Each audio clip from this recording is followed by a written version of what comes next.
And in 3, 2, 1. To teach you, I'm going to show you how to walk, how to speak, how to move, how to think. Together, you and I are going to make the greatest single contribution to science since the creation of fire. Dr. Frankenstein, are you all right? My name is Frankenstein. My name is Boilermanstein. This is spoilers. This is spoilers. As you'll note from that laugh, it's spooky spoilers. We're rolling on with the wheel of fun. If you add Stein onto the end of something, is that just like a Jewish thing? No, it's Transylvanian. Okay. I don't know. We don't discriminate right off the bat on podcasts. Is Spoiler Man circumcised? You tell me. Whoa, what the hell? Stevie would be able to tell us, but he's not here tonight. Mikey's not here tonight, but excited to have Film Dylan here tonight. Hell yeah. Let's introduce those hosts. Opening question, which I'm just now thinking of the classic Halloween, like Universal Monsters, spooky things canon. What's your favorite? I'm talking like broad categories. Like, I don't want to give too many away, but think like the ancient, traditional spooky things. And I can go first to give you an idea. Qualified by what? That it's at a theme park? No, like just like it's like part of the lore of America, the world, like something you would see in what's that movie that maybe you just go first and that'll set the tone. This is Pappy recording from my living room. What I'm trying to get at here is like vampires, right? Like I think like vampires, they have some highs and they have some lows in media, but we might do Lost Boys next week. I just think like the lore of vampires is almost as horny as this movie, Young Frankenstein, which is interesting. I don't know. There's been some good vampire movies. I remember that was the thing that scared me the most as a kid, was the idea of like getting bit and turn into a vampire. So I would say vampires won. You get what I'm trying to put down here? Totally. You ready, Josh? You got one? Oh. Well, yeah, I guess. Sure. This is Josh from Goshen. I hope this isn't too broad of an answer that's going to like eat up a bunch, but I think just cryptozoological creatures. When I was young, junior high age, anytime I had a book report where I could do like anything, it was like Loch Ness Monster was my go-to. Ooh, yeah, that's a good one. I think as an adult, there's honestly so many Bigfoot / Yeti / abominable snowman stories from around the globe, cultures separated by time and distance. Like, there might be something there. Yeah. There might be some sort of ape creature that can pass through dimensions and it loves peanut butter and farting in faces. Like, dude, yeah, we can't rule it out. Yes. So I think Bigfoot's a huge one. And then like, lastly, there's like a lot of local cryptozoological lore that you might not know about. I think if you're listening to this podcast, you should look at the local stuff in your own area. Film Dylan, I guarantee yours is rich with it. I know generally where you're from. I don't want to dox you, but around here, it's okay. Around here, there's the cable line monster. Whoa. Supposedly, this monster was like thrashing some cars on this county road. And then just north of us is like this Dewajak Lake monster that is like this like reptile type Bigfoot creature that comes out of a lake. Cops were on record reporting about it. It's pretty nuts, dude. The Cherubusco turtle, the big turtle found in the lake there, as big as a house, they say. I think that was just kind of a big turtle that got kind of out of hand with lore, but they have to be killers. But yes, that's along the line of what I'm talking about. Yeah. Cryptozoology, I think, is like freaking awesome, and I always hold out hope that just a sliver of those stories are true. Yeah, I feel like in the numerous lakes we have around here, there could be something lurking in the deep. Absolutely. That we're not aware of. Yet to be found, maybe. Film Dylan in the deeps of where you are, and feel free to quantify that however you want. What's cryptozoology, thing that you're into, like, classic monster. I hope you're getting what I'm putting down here, right? Yeah, horror iconography, that's kind of what you're getting at, right? Yeah. Mm-hmm. Yes, so this is Film Dylan. First of all, thanks again for having me on. Always a pleasure. Yes, here in Richmond, Virginia. Don't worry about doxing me, Josh. I'm sure all the cryptozoological beings have my personal data at this point anyway. I couldn't name anything super specific, but I know there is sort of a precedence of like ghost tours and things that are kind of popular around Richmond. So there's some serious stories there that I just haven't been privy to in my years here. If I'm looking at horror iconography, though, I just love an old spooky castle, old spooky haunted house kind of vibe. I think like the classic Scooby-Doo episodes, or really all of these classic monster movies have just a great gothic shadows and cobwebs and all of that kind of visual aesthetic. One of my favorite horror movies, Black Sunday, is basically a live action Scooby-Doo episode, Italian movie. Awesome. Just love kind of that classic, like, I wouldn't want to visit this place, but I like, the secret chambers and the candelabra floating down the hall and all of that all that classic stuff. It puts me in the Halloween spirit, and that's what we're really looking for. Ghosts are scary. I don't know, like a poltergeist type thing. Like, haunted house. I don't know if I'd ever want to like sleep in a haunted house. Would you ever stay in one of those like ancient plantation houses that are haunted in Virginia, Dylan? Or I don't think I could. I don't think I have the stomach for actually setting foot. I just like to, let me admire from afar. That's where I'm at. When I watch a Scooby-Doo episode, I don't want to be in the Scooby-Doo episode. Let me just admire it for the museum piece it is. I noticed none of us said like mummy, witch, vampire, Frankenstein. I feel like background on Frankenstein. I read the book. Film Dylan, you read the book? No, I'm very overdue on reading the book. I'd like to soon. Josh, you read the book? Nope. Read the book? I had to. Mary Shelley? Mary, what's her middle name? They put it in this movie. It's like Wolfgang. Wollstonecraft. Mary Wollstonecraft Shelley. Sounds like Nazi-ish. This was my like main introduction to Frankenstein. Like I didn't see like any of the old movies. It was kind of like a Scooby-Doo adjacent thing. Like I believe there's a Scooby-Doo where they race the ghoul school in some kind of like inter-school battle, and there's a little Frankenstein there. Yes, indeed.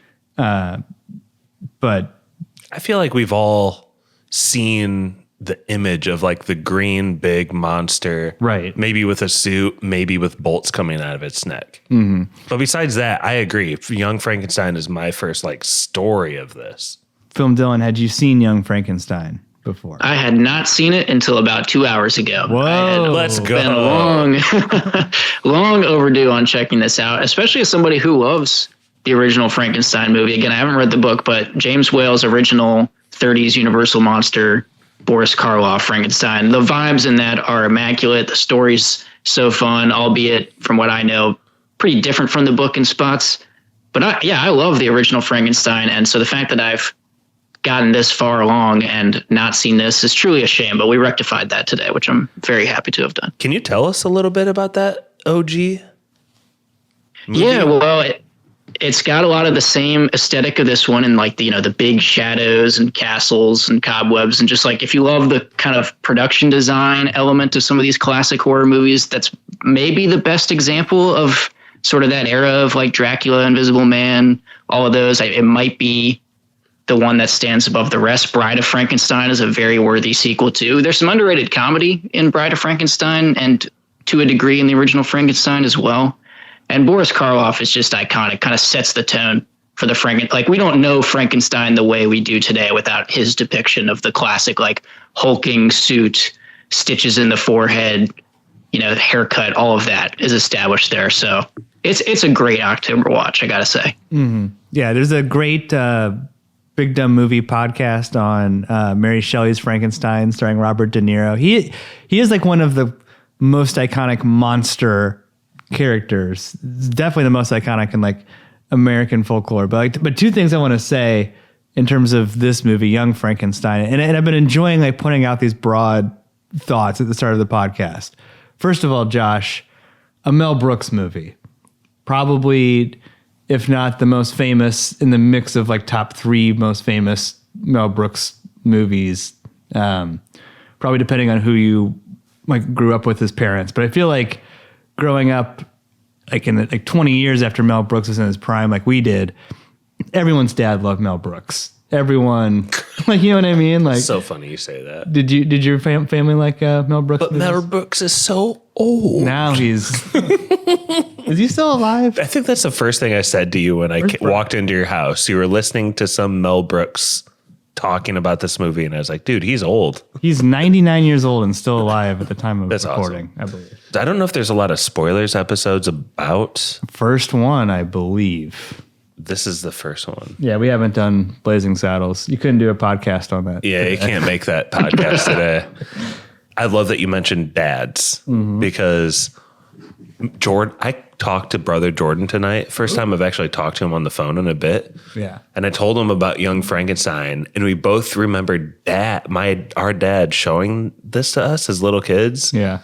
And like him thinking like wow, these are great knockers joke is just like a best joke of all time. And now me looking back at it's like, oh boy. Yeah. Like why is any of this happening? Horny movie, wow, like I but said. I think like what's cool is Mel Brooks and Gene Wilder for me growing up almost like blended together. And I think at even points in my life, I like mixed the two of them up to a certain extent. But did they have like a run? Do they have like a relationship? Like, do either of you know anything more about like those two guys making at least a few classic movies together? I mean, this came after Blazing Saddles. Gene Wilder, of course, has not only a writing credit, the first build writing credit on Young Frankenstein. I think it was his idea. Like he was pitching this to Mel Brooks on the set of Blazing Saddles. So, Is that it? Or is there more? I mean, I think that's it, right? The thing about Gene Wilder is Is like it just two such iconic roles and movies that it just stuck with me like that? the thing about Gene Wilder is like he kind of reminds me of Robin Williams in the way I feel emotionally attached to him as an actor. But really, there's only like 4 or 5 movies I can think of Gene Wilder that I've seen or seen regularly, like Willy Wonka, this Blazing Saddles. He's in Bonnie and Clyde. Like I don't what else. Am I missing any big Gene Wilder movies? But just like those movies alone were so impactful. Film Dylan, fill in some gaps for us. Well, you got one other Mel Brooks collaboration, or at least big one, The Producers. There might be one other one in there that I'm not thinking of. Good point. But that one's certainly among the top titles too. But you saying that, Pappy, really struck a chord too. I feel like I have that same sort of thing where I have like such a soft spot for Gene Wilder and really have seen, I think this makes 5 of his movies, and only like Willy Wonka is the only one that I have really had a long-term connection to. So it's funny that I think there's just something so endearing about his persona and his brand of comedy. And it clearly aligns pretty well with Mel Brooks' sensibilities that, he just kind of carves that soft spot for everybody, even though his kind of big ticket items, there's not as many as you would think. You have to kind of go deeper down the rabbit hole if you want more Gene. Well, and I was going to bring this up later, but we might as well now, of course, plays Dr. Frankenstein. Is he the best yeller in the history of movies? Like, actually? Like, there's something about his voice when he Dude, you're yells. on fire with the topics you're bringing up because what's great about Willy Wonka is that there's only like... You lose! Yes. Oh, good Lord. It's like such a great classic scene.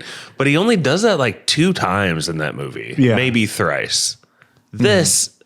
It's almost like every little skit ends with him yelling. Yeah, he's yelling a lot. So it's good, but it's a little played in this particular movie, I think. Overdone a bit.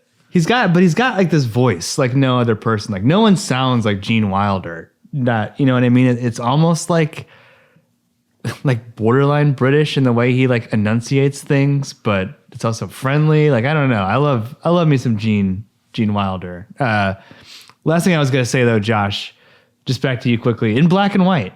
Second spooky spoilers in a row in black and white. Yup.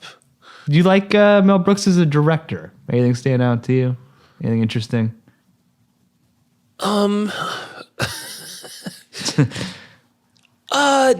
Cinematography wise, I don't think this is like a crazy movie like that, where it's like, it's just beautiful shots and vistas, and like, obviously it's in black and white, so you don't even get like a good color palette. Mel Brooks, he's in this like comedy stage. These are like skits tied together. I think him as a director, most of his influence is going towards like the timing, if that makes sense, the comedy and the timing and the kind of like the rhythm of the dialogue. But sometimes it's, again, hard for me to tell where Mel Brooks ends and Gene Wilder starts, right? Because a lot of the jokes are like punctuated, or at least like run with by Gene Wilder. Mm-hmm. Yeah, Gerald Hirschfield was the cinematographer. I don't know. There's a couple times, and like in this first scene where we see Frederick Frankenstein teaching his class, that it's like that scene is so white and bright, you know, especially compared to the rest of the movie. Like I don't know. It makes it feel like a classic Frankenstein movie that you're watching. But when was the last time you've seen this? Probably high school, probably like 20 years. Okay, so we're both decades deep having seen this movie. Yeah. I didn't remember that he was like a college professor. No. Were there other like big gaps that you were, especially here at the beginning, where like, oh my gosh, like I didn't remember that shit at all? I distinctly remembered him saying medulla oblongata. I don't know why. Maybe like the overlap with Waterboy. Totally. I don't know, Film Dylan, you just saw this. What stood out to you, and why is it the most annoying kid ever in a college class? Because there's always one kid like this. Yeah, this absolute weasel, man. He just won't let Gene Wilder be. He's so gung-ho on convincing him that he should be doing something else with his life, which is maybe the right take, as we come to find out as the movie progresses. But yeah, this kid is a little bit annoying. He's also the kid that he's like, you forgot to give us homework, sir. Yeah, exactly. exactly. Yeah. He's not the kid anybody's friends with in that class. You're right. There's always a star of the class. It's this kid. But yeah. A star. I don't know how do you want to go through this, because there's just so many bits within every scene too. Like there's the old guy who Gene Wilder fucking kicks. Let Film Dylan take it. He was yeah. taking him through his college phase. How does that pan out? Yeah, so I mean, you've got Dr. Frankenstein. He's a little bit more poised than we'll see him later on in the movie. He's trying to hold down a steady career and teach medicine and science in a very upright, normal fashion, and not go down the rabbit hole that his grandfather, as we find out, the real Victor von Frankenstein that we're all familiar with. He's trying not to follow that same path. He sees it as delusional, as outlandish, as not serious science. You know, he's a serious scientist, and kind of squares off with the class and provides a good lesson on voluntary versus involuntary muscle movements and reflexes. I do really like the aesthetic of this movie. I would agree with you, Josh. It's not necessarily like building or innovating on that kind of style in any way, but because of that, it just kind of creates a great sense of nostalgia, especially if you're really familiar with a lot of the old classic monster movies. I guess that's where I do have this added appreciation watching this the first time, is I somehow, probably unlike most people, went through all the classic monster movies before I finally got to here. Most people probably invert that formula. So I feel like it's a nice build to see somebody who admires those in the same way, kind of send up the content of them, but still maintain that overall vibe and the score and the production and all of that. So I do really like how the movie looks, and just kind of feel that instant coziness of like an old black and white period score kind of atmosphere right out of the gate. But yeah, the reputation of this movie, like I knew a couple things about it. You know that Gene Wilder is going to go kind of Madman style at some point. So it was interesting to see him in that more restrained manner right off the bat. He gives that guy an extra $1 after he kicks him in the fucking crotch. Are there some Nazi analogies happening here?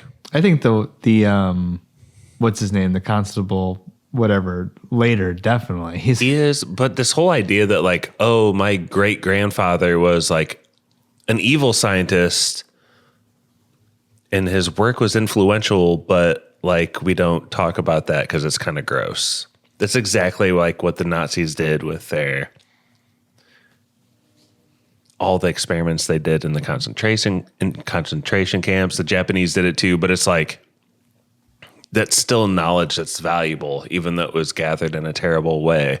Yeah. So he's like, maybe early in the movie, all I'm saying is there's this tension because his great granduncle or something was a well-known scientist, but he just happened to be an evil, like Nazi-ish type of scientist or something. I mean, I think what's more curious too, I mean, maybe he's the grandson of a Nazi, I don't know, Josh, but like just the like how famous, like the movie's never really clear in terms of like what the grandfather actually accomplished or why he's so famous. Like, because he's Dr. Frankenstein, but he didn't quite pull it off, right? Like, and this is the young Frankenstein. Right, yeah. Not the bride, not the son of. One thing I want to bring up too about the look, we're watching it right now. I have a Blu-ray that is playing of Young Frankenstein. What the fuck is up with this not being able to stream anywhere? Film Dylan, did you watched it on Internet Archive, correct? I did. It was quite good. The journey to find that link. Still looked fine. I had a couple buffering issues here and there, as was to be expected. Not a big fan of when these big famous titles just disappear off of streaming. And that's why I constantly am banging the drum for physical media. Blu-ray is music to my ears, Pappy. I should probably buy one of this. I've been in the habit of buying all my favorite movies now, so maybe we'll just expand to anything you can't find. Because, yeah, it's a shame that there's classic titles, let alone all the hidden gems that might exist in the last, over 100 years or about 100 years of movie making. Just even these classic titles not being available is truly outlandish. I think I remember reading a stat probably a few months ago, and it might no longer be true, but at one point, like the oldest movie on Netflix was from like 1974 or 1972. I think it was like maybe The Sting or something. It's like, oh man, that's like 50 years of movie making not on the flagship streaming service. Like it's just a shame. And this is why we need these physical copies to keep churning them out. The only answer I have to that, and we can get back to the actual movie proper, is that it seems that the rights are complicated and held by Disney, and at one point were held by Fox, which Disney only owns 2 or 3 streaming services. Why can't they? There's no place for this, clearly, for them to put this anywhere. It makes no sense. It's a damn shame. If you got to sail the high seas, I think this is worth it to watch it. But class wraps up, and Dr. Frederick Frankenstein receives a mysterious box. There's a couple interesting transitions in this movie. This is certainly one of them, where it zooms in on the F in the box on a fisheye almost zoom in, like a spotlight zoom in, and it zooms out and they're at the train station. Dude, there's dozens of zoom in. It's weird. Yeah. The whole thing closes out. It's like there's Star Wars transitions. It was like a wipe for sure at one point. Yeah. Mm-hmm. There's a wipe happening in front of us, but a lot of them zoom into something, and some of them go so far as to have a heart zoom in if it's a love scene, or a star zoom in if it's a night scene or something. It's so cheesy. It's consistent. Cheesy in a good way, maybe. Yeah, I like it. I mean, it keeps it interesting. The thing about... It's a black and white comedy, so it's not I'm not worried about being taken out of the movie momentarily. I mean, shit, Igor, the character, Igor, he's just a constant fourth wall breaker the entire time. Yeah. It's part of what this movie does. It's this is a movie you're watching. Mm-hmm. Yeah. Also, another thing about this movie, just more generally, I wonder if younger audiences would be surprised by how slow it is. You know what I mean? A lot of the bits... Oh, Josh just busted out some nachos for Treat of the Week. Treat of the Week. It's from the Mexican restaurant by Kroger's. Oh, nice. It's pretty good. Nachos are great podcast food. That's for sure.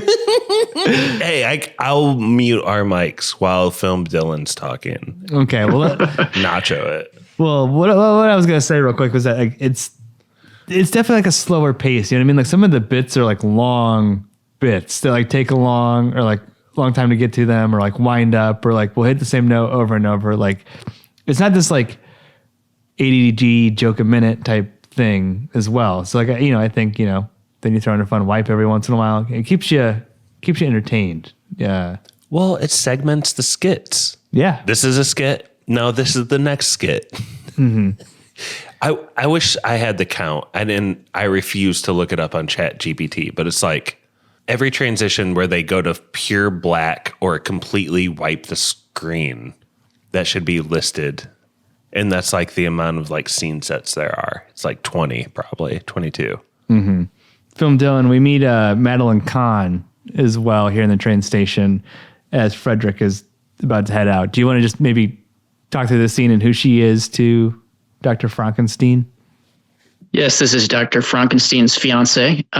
Does not wish to be touched, has her hair right, has her makeup right, is clearly in love with Dr. Frankenstein, but there feels like there's just an ounce of tension between them of maybe just being like, I don't know, maybe a little bit too sterile for old Gene Wilder's madcap tastes. But she bids him farewell because he's going to set off to Transylvania. He received notice that he's in the will there. He's got a castle he's got to go see about. So he leaves her at the train station. But I will say I liked her little appearance in this scene, and the movie went on and we never saw her again for quite some time. And I was like, man, bring back Madeline Kahn. And right as I was thinking that, she shows up again, not to get too far ahead of ourselves. But I was glad she made a second trip to the screen, not knowing what was in store for me in this movie, because she really does a lot with not a lot of screen time. She's hilarious. Just no, not my hair, not my lips, not my coat, not my everything else. Like that's pretty funny. Like I said, it's a very horny movie, and there's, life being created, procreating happening, a lot of tension, lust. Can we get into it with her a little bit? Yeah. Mm-hmm. This bothers me. I don't exactly understand her character, and maybe you and Film Dylan can fill me in, but like, do you think she's actually pearl clutching and like chaste until the Frankenstein monster breaks her in later in this movie? As effed up as that sounds, like very Game of Thrones, Khal Drogo. She seems like she's conniving. So what I think is happening is she's playing Gene Wilder, acting like she wants a kiss, but she can't because her lipstick. And she wants a hug, but she can't because he'll rub off the perfume. And he can't even hold her hand because like her, just like nail polish on. And I think what the movie is saying is like she's not actually like attracted to him. She just has like 1,000 excuses. But she wants to get married to him for some reason. Well, yeah. I mean, they're both part of the power elite, right? Like he is a Frankenstein. He's a big deal. He's inheriting a castle in Romania any day now from his world famous brain surgeon grandpa. I mean, he's a world famous brain surgeon professor. So I don't know. I saw it more of as like a relationship of convenience. But he's clearly sexually frustrated, and he's getting played. Oh, just to be fair, big time. Yeah, like that's the idea, right? Well, and he's getting played. He is inheriting a castle, like I mentioned. We meet some of the more main players first. I love Igor. Film Dylan. Can you tell us a little bit about Igor? Igor is a fantastic character in this movie. I was anxiously awaiting him arriving in this movie just based on the little snippets of this movie that I knew. Marty Feldman in this role is fantastic. He brings a lot of energy to the screen, as do really all the members of the cast here. But I think him especially, whenever he's on screen, I'm kind of always looking at him or Gene. It's like hard to pick a side of the screen to look at. He's always doing something kind of funny in the background. His quips are always so well timed. Yeah, I mean, and obviously he's got a very distinct look with his eyes, which I know is like an actual. I don't really know what the condition is that he has for his eyes to look like that, but let me tell you, it is a scene stealing feature. It just adds such an element to everything he's doing. Yeah, I mean, just a fun character. What more is there to say? I mean, he lived up to my expectations. Do you think his name's really Igor, or was he just making fun of Frankenstein for mispronunciation? I feel like he's just trolling, man. Yeah, I did appreciate that. I was like, I think he's just gonna pull his leg for the long haul here. I guess my name is now Igor. It wasn't before, but from now on, it is. I think the most Mel Brooks joke possible is the "walk this way" joke. Like, that is like the definition of a Mel Brooks joke. That's true. I also love him because he's got this like Steve Buscemi vibe where he's like talking about his eyes. He's hideous and he knows it. And he just he's kind of like a cute hideous. I don't know. He's always breaking the fourth wall. He's kind of like a substitute for the audience in this. But also, Pappy pulled a classic line from Igor from this movie. So let's play that now. Frankenstein. You're putting me on. No, it's pronounced Frankenstein. Do you also say Frederick? No, Frederick. Well, why isn't it Frederick Frankenstein? It isn't. It's Frederick Frankenstein. I see. You must be Igor. No, it's pronounced Igor. But they told me it was Igor. Well, they were wrong then, weren't they? Of course. I'm sure we'll get along splendidly. Oh, sorry. I don't mean to embarrass you, but I'm a rather brilliant surgeon. Perhaps I could help you with that hump. What hump? The sound effect when he pats him on the back, the dome. That's crazy. There's a load of great sound effects in this movie of like kind of overtly cartoonish, but just somehow fit the vibe perfectly. That's probably chief among them, but we'll get to him later. The inspector, sort of the like gear snapping noises with his arm. It's just like, I love those kind of touches in the sound design. It's come up a lot recently on podcasts that we've done, and I want to make an edit of this, but multiple people have told us that either they or their significant other had a little bit of a sexual awakening with the Robin Hood fox from Robin Hood. I filmed Dylan, unlike you, I saw this movie when I was about 11, 12, 13 years old, and Teri Garr awoken something in me. Not just because she's beautiful, she's also the polar opposite of Madeline Kahn's character, and it's just one filmed so hornily, like there's like just constant shots down her shirt and everything too, and two, but she's just like very DTF, right? Like she is like this bouncy, bubbly. Her first intro is like, "Do you want to roll in the hay?" You know what I mean? Like, is it almost too much, Josh? Like how horny she is? Never too much, bro. What do you think, film Dylan? It struck me as a very Mel Brooksian kind of thing. You kind of instantly buy into it. Didn't bug me. I noticed you're deflecting though, Josh. Why'd you deflect so fast off of that? That's a major deflection. Okay. I think early in the film it works and it's kind of funny. She plays it well. But getting into spoiler range and getting further into it, I wish it would like progress from there and she would have some agency somewhere along the way. That was very frustrating to me. I want to like her besides her, here you go, Jeff, dad. Besides her knockers, I'd like to like her for some other reason, like I guess she sticks by his side till the end, but what do you think, film? Dill? I'm in agreement with you there, actually. I did kind of keep waiting for her to be a larger part of the story as it went on. It just felt like she was kind of poised to be a bigger part or like have kind of a scene that she could steal. And instead, I agree, she's kind of just lingering off to the side for the most of the movie. It would be nice to give her, whether it be that one big moment or just a stronger significance in the plot. Like, obviously, she's significant in the last 15 minutes or so and sort of the swapping that goes on. But I agree with you. They don't really take her character in maybe a more interesting direction. Like, they can keep that whole tone and sensibility about her character, but just build it in a more fun, funny, and or just like narratively important sense. So I'd say I'm kind of with you there. I think what would be funny is if it's like, oh, I like you because you have big knockers or nice knockers or whatever, knockers. That's the whole premise of the beginning. Kind of funny. By the end, it should be like, you actually have something real to give to this, and you're awesome for that. It's something to do with like you personally. Oh. And then it could even make another knockers joke on top of that, and it would be funny again. But like without that middle growth part where it's like she's an actual character, I don't know. The sexuality in this movie overall is weird.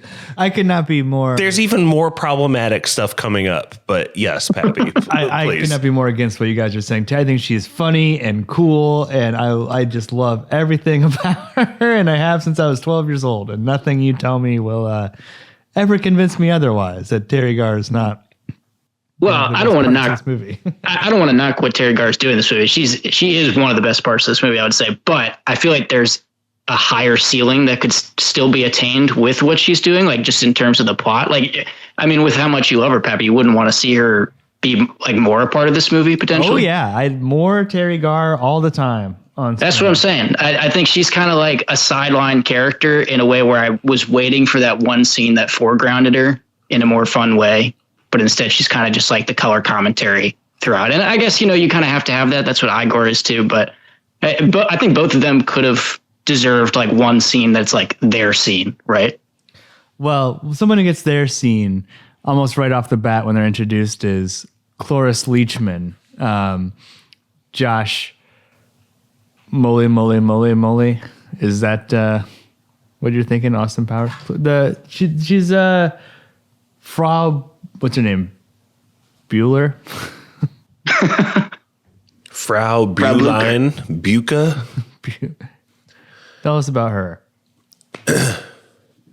I feel like Film Dylan, knowing the lore of Frankenstein, could maybe take this further. But basically, there's this Frau character that was in love with Gene Wilder's like great uncle. And so every time she sees Gene Wilder, she wants to make out with him because they look so similar to each other. She makes out with a painting at one point. In front of him. Yeah. To make a point. Not a huge character in this movie. Every time you say her full name, the horses neigh because they're so disgusted by her. Yeah. So the movie is saying like, don't listen to this old crusty bitch. Yeah. That's basically her role. Why does Igor go back and say it one more time just to fuck with the horses? He looks so satisfied. Dude, the whole audience wants to be like, what if you just casually mention this? Will the horses still neigh? Yes, they do. Dude, Igor's just kind of always doing his own thing and kind of breaking the fourth wall. Like one of my favorite bits is like when he rubs his face on Gene Wilder's body after something happens. Like Igor will like rub his head on him like a cat or something. Like, yes, master. It's so funny. I mean, this whole next section is a bit of like bit street, and what we're trying to get to is like through a series of bits. Now that we've introduced the main players here in Transylvania, it's a story you know and love, Frankenstein. I liked, even as a child, the bit with the revolving bookcase. I remember that distinctly. Film Dylan, anything in here that stood out to you as like a Frankenstein lore expert? I feel like there's not a scene like this in the book that I recall, or probably the original movie. No, most certainly not. I mean, certainly some of the beats in terms of what they're going to have to go do momentarily. You took the words out of my mouth. I love the rotating bookcase that sort of gets to what I was saying at the top of the episode about like your classic spooky haunted house with its secret shelves and chambers and tunnels and stuff. I mean, yeah, you get the same beats of like, all right, we got to get a body, we got to get a brain, but obviously doing it in a more outwardly comedic sense. Which I liked seeing that kind of symmetry of like this classic story and putting it through the comedic lens. This movie never feels like an out and out parody in the sense of like of like a Naked Gun or an Airplane, kind of like directly lampooning the genre that it's based on. I feel like there's kind of there's this balance of like respecting and wanting to provide this nostalgic kind of experience of like commending the original style of movie while also just putting a layer of comedy underneath it. It's sort of a unique blend, which I kind of like. But yeah, I'm with you. This is kind of like maybe the peak of the movie in terms of just like, we're going to feed you bits for about 15 to 20 minutes. If I could nitpick this bit with a revolving bookcase. Bit pick. I'll book nitpick this, whatever, Pap. There's actually no logical, rational explanation for like what the fuck is going on here.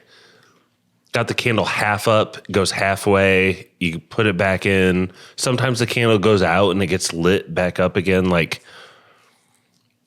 I like what they're doing. I like the goofiness. I like the vibe. There's some sort of like lack of payoff here in this scene in particular. And then I think in the movie as a whole, where it's like a lot of 1 plus 1s plus 1s plus 1s, but then you never get like the equal sign that like kind of brings them together or something. Well, it's like Stevie's talked about, get to a scene late and leave early. I feel like there's like a decent amount of like patience between the jokes, and to film Dylan's point, it's not Airplane. It's not like zany one-liner, zany bit, like joke that's building up to joke. Whoa, Alexa just went off.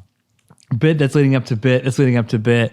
It's more like this straight telling of it to some extent, with a bunch of comedy like inserted around it. Like, there's nothing that's like being skimped in terms of like the production value of this, right? Like, you could say that like Airplane's not seriously a disaster movie.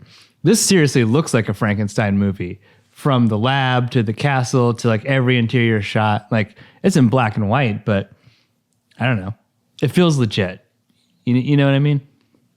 I'm with you. And to your point about the patience in this movie, I will say, to the movie's detriment, when it's not sort of that laugh a minute Naked Gun style, it makes it more noticeable when a bit doesn't work, on a subjective sense, because one man's bit that doesn't work is another man's favorite joke in the movie.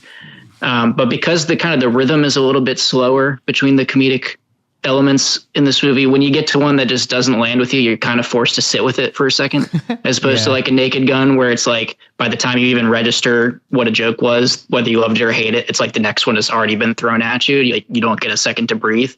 So I've actually, I'm very positive towards this movie, not to spoil where my final thoughts will end up.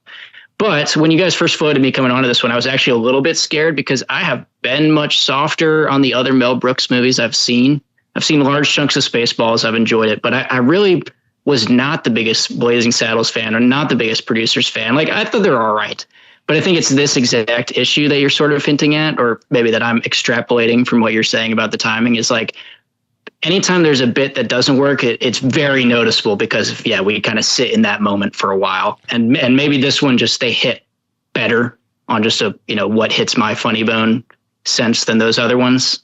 Mm-hmm. But I do think that's a very Mel Brooks thing in all of his movies, that exactly, it's a little bit different than some of the other like highly praised comedic stuff out there, right? Mm-hmm. I think I pulled the clip of the revolving door. Could you, I don't know how long this one is. We can cut it if we need to, but if you're blue and you don't Ritz. know where to go to, why don't you go where fashion sits? We'll wait for it. Dude, that's the funniest thing ever. Different types. That's not the pants with stripes or cutaway coat, perfect. What clip did you want? the revolving door. The put the candle back. Dressed up like $1 million trooper. I think you just named these Trying mighty hard to look like Gary Cooper. I may have named him wrong. I might not have that clip. We can put it in post. But You were right. It's coming from behind this wall. Where is it? Where is it? That. There's always a device. If I can just spot the triggering mechanism. Hello? It seems louder over here. Hand me that candle, will you? Put the candle back.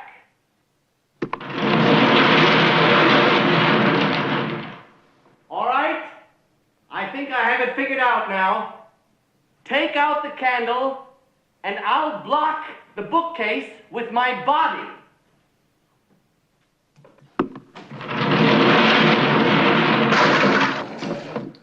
Just the way that Gene Wilder yells, "Put the candle back," though. I think that's great. I fucking love it. Like I said, the best yeller in the history of cinema. Josh, upon discovery of his secret library, and by the way, what I thought is like an amazing looking laboratory that we see, what has Frederick now resigned himself to? What's he going to do? The movie really kicks off here. Well, Gene Wilder takes his new Swedish mistress in Igor. He's like, hey, we hear this weird music. We think we smell these smells. We think we see these lights between door cracks. He's basically like, I wish they would dwell on this more, but he's basically like exploring the house that he just inherited, right? Because he just like somehow like his great uncle or whatever, like I've been saying throughout this whole pod, dies. So it's kind of unclear. The will is actually pulled out of his great uncle's like dead cold fingers. It's his grandpa, right? Not his uncle. No, it's a film, Dylan. Uncle, great uncle. I was thinking direct grandfather from my fresh off the movie experience. I feel like that's what they were saying. Either way. Relation. Right. Yeah. So it's his great half uncle. It's his grandpa, and he doesn't have much connection with this place. Like maybe he was there as a baby or something, but he starts exploring it, and he's only exploring it in the movie because he hears like I said, like music coming from a distance, and then he sees light coming underneath a door crack. But really, like, it'd be kind of cool and exciting to inherit a gigantic mansion territory and then just start like searching through its creepy depths. And that's what he starts doing. And that's kind of what pushes us on, right, Pat? Mm-hmm. It could work.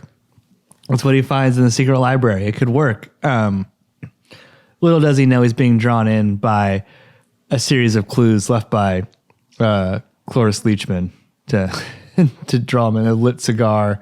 His like the private library, he was very keen on finding like his grandpa's real librray. Yeah. Not this like fake shit that's like on the front. Any doctor would have this. Where's his actual books? He knows there's something else. One of my favorite jokes in the whole movie is just the way that Marty Feldman says, "It's still warm," when he touches the fucking violin. That's such a weird thing to say. And it's one of those jokes that it does move on super quickly and like doesn't linger in it. But it's just like, I don't know. That made me laugh again this time. So for reasons that are very yada over, it needs to be a big person they reanimate. It's like easier to connect the veins or everything. They dig up the body of Ray Romano's father from who is this actor? Peter Boyle plays. That's really him? Yeah, it's really him. It's Ray Romano's dad from the show. Hell yeah. I actually wrote this down. This is going to be a total side tangent, but I kind of feel like Everybody Loves Raymond is the Avatar of sitcoms. Sit with me for a second. Think about that. Where it's like, there aren't like specific episodes of Everybody Loves Raymond that's referenced like Seinfeld or even Friends or even How I Met Your Mother, but it's like something that I feel like everybody's seen, but has very little like memes. Like, where are the Everybody Loves Raymond memes? You know what I mean? Everyone's seen an episode. Film Dylan, have you seen an episode of Everyone Loves Raymond? Did you? You too young? I actually have not, but what the fuck? I would say there's a lot of classic TV shows that I haven't caught up with. I'm so firmly in the movie camp at this point that there's plenty. But to your point, I do know a lot of Friends. I know a lot of Seinfeld just from cultural osmosis. So I'm kind of picking up what you're putting down, the Avatar theory, the cultural footprint, maybe not there long term. Mm-hmm. Yeah, where are the memes from Everybody Loves Raymond? That's what you meant by Avatar. Yes, yeah. It's like, what was the cultural footprint of Everyone Loves Raymond other than we got Manny? Well, it's kind of like, do you like sitcoms? Well, you've seen your favorites, and then like to stride things out, you've seen something or Everyone Loves Raymond. It was funny. My family liked that. Do you like movies and sci-fis? Well, you got your favorite niche ones, and then everyone's like fucking seen Avatar. Yeah, so like no one's saying it's the best, but it was solid. Yeah, we've all seen it. This is an SAT question. Avatar is to movies as the question is if they now years and years removed fired it back up, would it make $1 bajillion or get the ratings equivalent to another Avatar movie that will somehow get that treatment? Well, I don't want to step on Brett's does have the legs, but R.I.P. Peter Boyle. It's not possible, and you can't have Everyone Loves Raymond without Raymond's parents across the street. But they get Peter Boyle's body. There's a couple other parts they need. It's flat out said that he will have a huge penis in this movie. He has to connect the nerve endings or whatever. Josh, why are you shaking your head? What thoughts on the penis? The way the joke is played, it's like she's saying a Swedish word that means like frontal lobe or like calves. Mm-hmm. But the joke makes you want to think because her name, the name of the word, I wish we had the clip, but what she said is like, he'll have a big Schlegenwagen. Yeah, Schlagendongen. A big old wangendangen. Is that how you read that too, Film Dill? Oh, yeah. I mean, it's right out on Front Street what she's saying with that, I would say. This movie also has a tendency to where like she'll say something super sexual or horny like that, and then Gene Wilder and Marty Feldman will just like look at each other and be like, holy shit. It's kind of like, it's like after that they do that too. They're like, they don't know what to do. Is that a human fact though? What do you mean? Well, I posit as an opposite example. It's I believe that Shaq, historically speaking, colloquially speaking, is a big, gigantic man with possibly like a regular, tiny little ding-dong. You're a pretty tall guy. What are you trying to say? I think it should just be a flip of a coin. Every guy you see, short or tall, it doesn't matter. You could be a 7-foot-tall Frankenstein. That doesn't actually mean that part of your body is big. Why does he need a penis anyway? Like, are they like... It's the whole body, I guess, is being recovered, right? It's not like the Frankenstein where you see the arm from one person. So you disagree? The bigger the man, the bigger the ween. You think that's a 1-to-1 ratio? I think that Inga thinks it is. That's for sure. And that's what she's extrapolating data for sure. Yeah, that's what she's thinking about. Perception is half the battle, anyway. So. Mm-hmm. Yeah, does it matter what the reality is? It only matters what she's thinking, right? During Film Dylan wise beyond his years. I'm trying to see what she calls it. Yeah, I meant to write that down when I was watching it too, and I kept it moving. A Schwamsucker. Schwamsucker? Schwamstrucker. It's ridiculously euphemistic, whatever it is. It's that goes without crazy. Saying. Woof, he's going to be very popular. Just no. This movie is so horny. But one of the most famous scenes is Igor recovering the brain. Film Dylan, I don't know, does this hit the same way to you as it does to us who have seen this movie for decades? Yeah, this feels like sort of a classic moment. I will say the maybe the funnier part to this scene is like the weird 3 in a row gags involving Igor's hands. Like, first of all, he's written the name on his hand. He's like, it's like this important information. He's just jotted it down like he's about to go cheat on a test. And then he gets scared of his own hand when he's breaking into the office, like his hand through the mail slot. That was one of my favorite jokes in the whole movie, honestly. I was a big fan of that one. Great call out. Thank you for that. That's good acting too. Just the physical comedy of like, oh shit, that's my own. And right before that, we get Gene Wilder using the dead hand as his own hand when the constable comes by. So it's like 3 in a row of just like hand related humor for some reason. Like they were clearly on a heater in the writer's room there. Just like, I got an idea, but we got to use it 3 times. But yeah, both of those are great. Like Gene Wilder physically in that scene with using Frankenstein's arm as his arm sticking out the side of the carriage, like just super well done. So, but yeah, mixing up the brain, it's like sort of the thing that has to happen. Like this can't go off without a hitch. And him dropping the brain by seeing his own reflection. That's another classic kind of.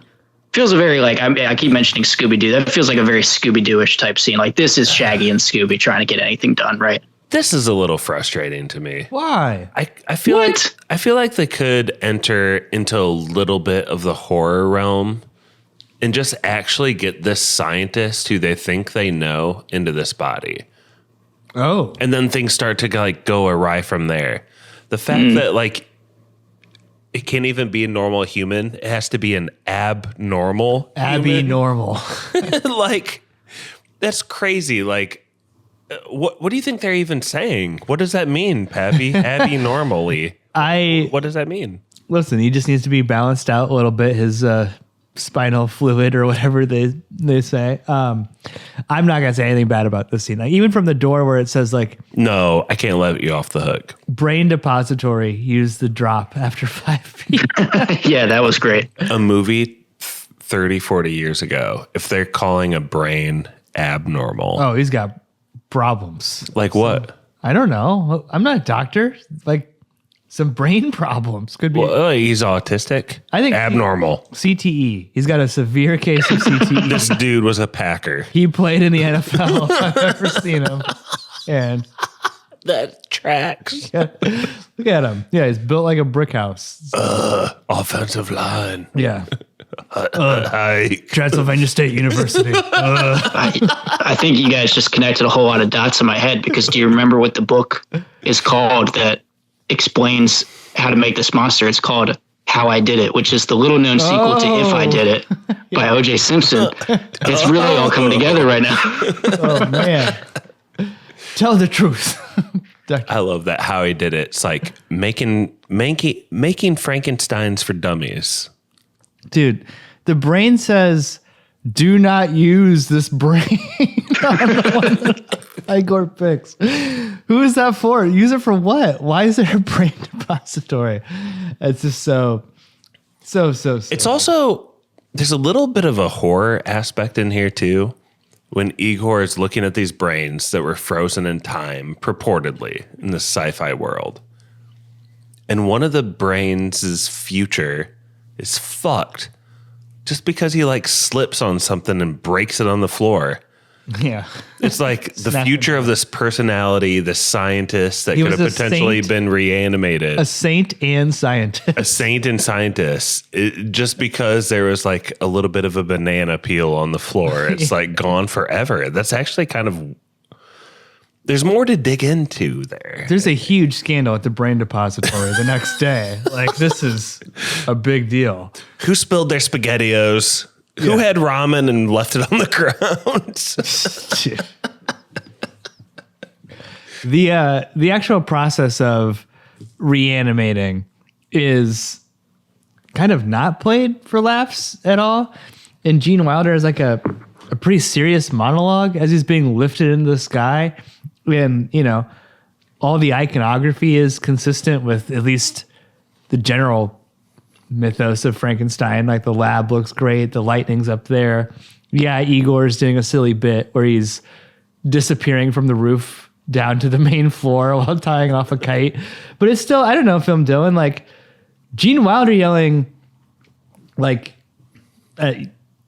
here and like I don't know, like with the lightning and everything. It's pretty iconic Frankenstein stuff. Oh, certainly. I read after the fact that they actually were able to, and I actually noticed this in the opening credits, but I wanted to go clarify. They used a lot of the props and production design straight from the original movie. They actually got to repurpose them for this movie. So, like I said, they're really upholding that kind of standard while also, you know, playing a spoof on it, which I think is a great blend. Because if you have a soft spot for those movies, it's like it's fun to see somebody who loves them just as much as you do, but it's like let's do this with a completely different tone. And so when we got to hit the classic "It's Alive" beat, it's fun to kind of see that, like, not a ton of winking. It's like, no, here's Gene Wilder. Just like let him run wild with this as he ascends to the heavens and is spouting off, nonsensical platitudes, and then the lightning and the fog, and like they're just doing it the right way, Mm-hmm. Peter Boyle's face like glowing, like King Kong when he bites a power line in King Kong versus Godzilla, and you can see his bones underneath. It's working. I just love the movie gimmick of, like, throw the first breaker. There's 3 breakers total. Each one will start giving more electricity. Throw the first breaker. Oh, this is intense. Not working. Throw the second breaker. Throw the third breaker.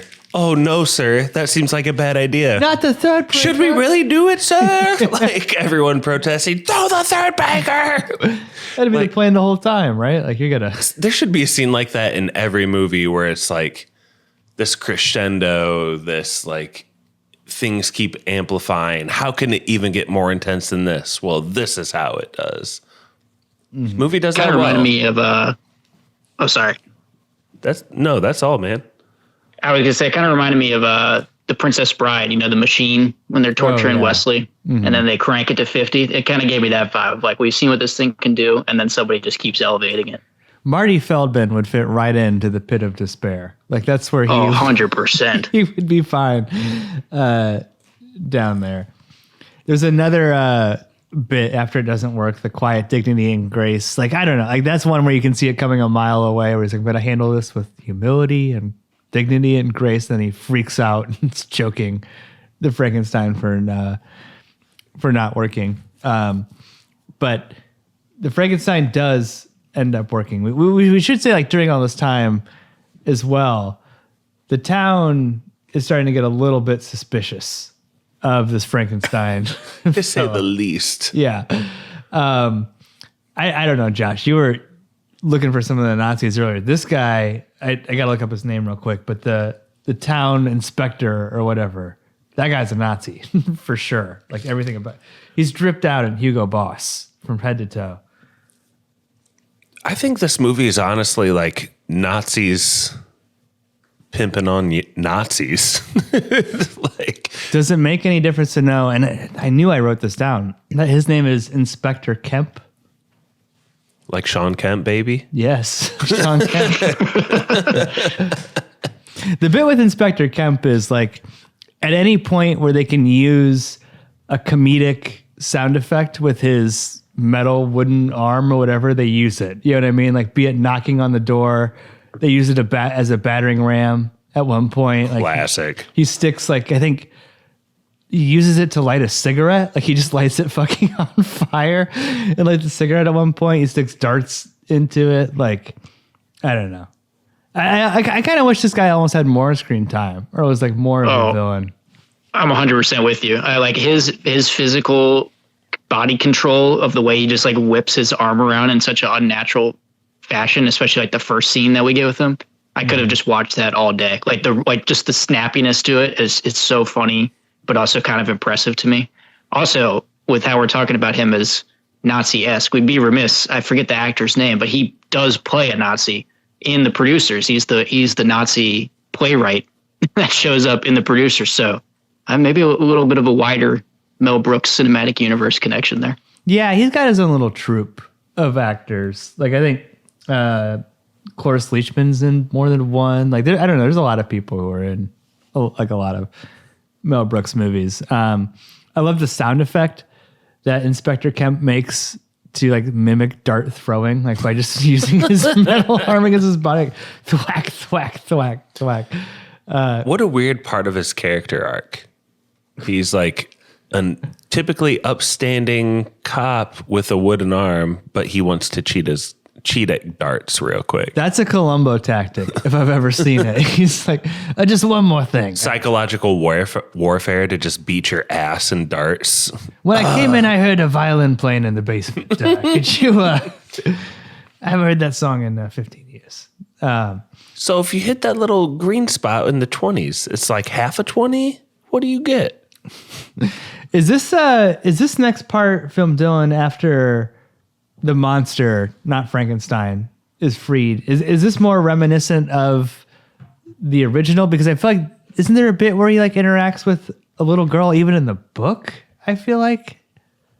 I can't speak to the book. I really have no idea. But yes, in the original Frankenstein movie, there is a very tragic incident involving the monster and a little girl. They're like and by it really the does water, not end well. Right? Like they're Yeah. a lake or something. Yeah. Yeah, I guess, so spoiler alert for the original Frankenstein, and that they're throwing, I think, like flower petals into the lake, and like what happens in this movie, they run out, and the kid's like, well, what do we throw now? And then now when Frankenstein, the innocent, doesn't know any better, big hulking giant that he is, throws the girl into the water, and she drowns. It's very, very messed up, especially later on when the father finds out. And in this one, so for any like Frankenstein original movie fans, this was like a really fun subversion, I thought. Because I was like, okay, this is going to be your inciting incident for like the mob really turning against both Frankenstein now and the creature. And instead, it's just like a seesaw gag. It's just like, that was very appreciated by me. And similarly, the old blind man is in the original Bride of Frankenstein movie. Doesn't end so well for everybody involved there. And in this case, just more so is like a mild disagreement between the two. You know who that actor is who's playing the blind man? Oh, yeah. Gene Hackman. My team is on the court. My Frankenstein is in my house himself. If you guys remember spoilers lore, Mikey actually broke us the breaking news when Gene Hackman died. Yeah. Mm-hmm. Not to make light of it, but big age gap. There is like a ridiculous bit when they're at the well and like she goes, what will we throw next? And fucking Frankenstein looks right in the camera like Bugs Bunny almost like. Yeah, maybe it crosses like a tad too far into like knowing that you know like what happens there, but I don't know. I still kind of appreciated it. No, it's hilarious. And yeah, the fact that she's catapulted directly, softly into bed afterwards. Very funny. Yeah.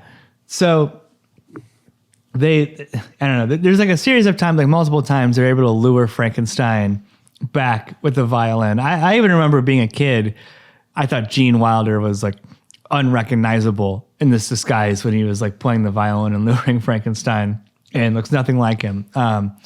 He makes it very clear, and did I pull this clip actually, Josh? I may have fucked this one up too. But the where he's like, do not open this door no matter what I say. No matter what you hear in there, no matter how cruelly I beg you, no matter how terribly I may scream, do not open this door or you will undo everything I've worked for. Do you understand? Do not open this door. Yes, Doctor. Nice working with you. Do you remember this scene, Josh, where he's like, he's trying to convince Frankenstein, or like, he's got to get to the monster one way or another, and he's going to sue them. He locks himself in the cell with the monster. I feel like this is a kind of famous scene. And of course, the gag is as soon as Frankenstein, the monster Frankenstein, wakes up, Dr. Frankenstein is like, hey guys, I actually went out. Yeah. And then it just like crescendos from there to where he's like, Jesus fucking Christ, I was just joking earlier. Let me the fuck out. Yeah.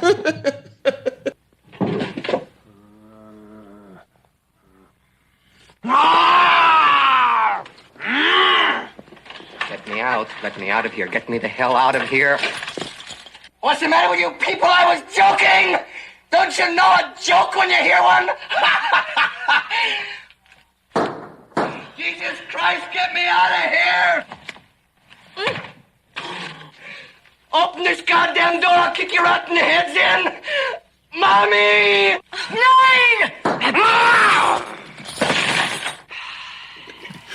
That's pretty good stuff. But like, very Looney Tunes, that joke.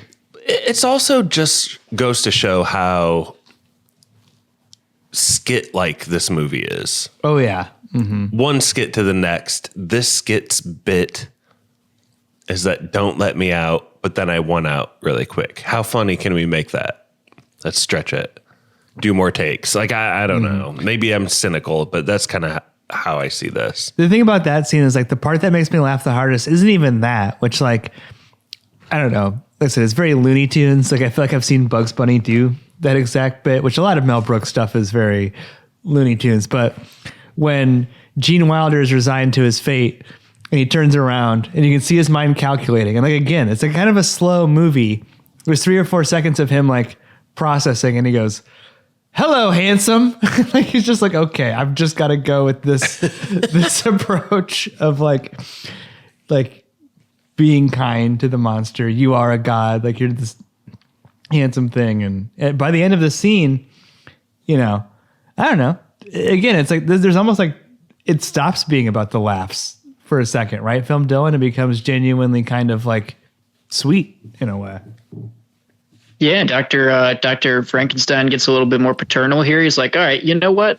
Sorry. Like, let's all take a step back here. We can make you normal. We can make you accepted. I've clearly proven to myself that I can be this kind of crazy scientist. Sort of a beat, like, let's simmer down. Let's get things under control here and like appreciate what we got going on. Because right now it's a lot of button heads of everybody involved, right? Mm-hmm. The clip from the spoiler, "My name is Frankenstein," plays, and it's like, I don't know, the scene builds really well, and like Gene Wilder caressing Peter Boyle's face as Peter Boyle's eyes are kind of like crossing and going in and out of focus. Can't believe that's Raymond's dad. I mean, I obviously see it Now that clear you as see it, day, but yeah. like, wow. He wasn't a very like physically imposing person in the show either, which is weird. Like he wouldn't, I don't know, be able to put 2 and 2 together. Him yelling, "My name is Frankenstein," is amazing. It's like one of the best movie clips. I don't know. I think genuinely ever. It builds and builds and builds to that scene and then cuts to, again, a scene very familiar within the Frankenstein lore. Film Dylan, they don't do putting on the Ritz, but you've seen this sort of beat before, right, in the story? Oh, certainly. Yeah, we try to make the monster more of like a showcase, I guess, or like, hey, look, everybody, it's going to be okay. Why don't you go where fashion sits? Go ahead, keep going. Yeah, keep going, Phil Dylan. Sorry. No, you're good. You're good. I'm happy to let that play. Yeah, I mean, and just the comedic beat here, obviously, of like Gene Wilder just giving it his all, and meanwhile just met with like these hollering interludes from the monster is pretty great. This is where we see sort of like that Wonka Wilder energy of like, this guy is really a showman when he turns it on. So I thought this was a pretty great scene. And yeah, and they're trying to like get the town to buy in, like this can be okay, but you know what the natural outcome of this is going to be. There is something like, I don't know, pointed about this criticism of the main plot where it's always like, why was this need to like parade the Frankenstein guy around, you know, or the monster around and prove that he's normal? And to the point here where they're like, why is Gene Wilder doing the tap dance with him? You know what I mean? At one point, like, what do they have to prove anymore? Like, he's done the heel toe, he's done the toe heel, you know, he's walked a straight line. And then the reason the crowd turns on him is because the Frankenstein like abandons the tap dancing routine. Like they're unimpressed now, right? He can only tap dance for like 2 minutes. Boo! Like the vegetables start coming out of nowhere. Like, I don't know. All-time classic scene.